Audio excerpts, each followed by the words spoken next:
Ngibingelele kuwe mlaleli, ngiyathemba ukuthi uyaphila-ke. Mina ngizocela kuwe laphana-ke ukuthi-ke uma ngabe usamusha-ke ikhasi-ke leli-ke wenze okulungile-ke laphana-ke ucindezele ibhathini subscribe nje, akubizi imali, kumahhala nje. Kepha ngisho-ke nesenti-ke elimnyama-ke leli-ke khona uzokwazi ukuthi-ke uyithole zonke-ke iy'ndaba esikulethela zona-ke kulo-ke leli khasi-ke leli-ke. So okwakho nje wena-ke usicindezele laphana-ke usubscribe khona-ke uzokwazi ukuthola zonke-ke iy'ndaba esikulethela zona.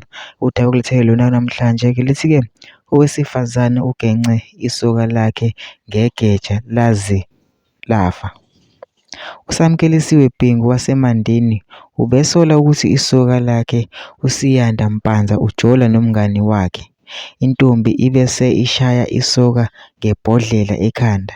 Isoka libese lifonela ekhaya kubo kaNtombi labatshela ukuthi usemshaye ngebhodlela.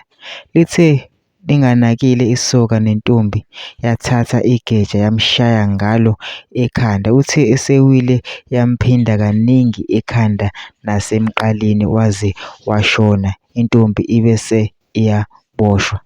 So ngikudinga kuwe mlaleli ukuthi-ke ungene ema-comment section-ke ufike ubhale ukuthi ucabangani-ke ngalo-ke lolu daba-ke lolu-ke masucindezela nebhathini laphana-ke subscribe-ke akubizi imali, kumahhala nje. Kepha nesenti-ke elimnyama-ke leli-ke khona uzothola zonke-ke iy'ndaba esikulethela zona-ke kulo-ke leli khasi-ke leli.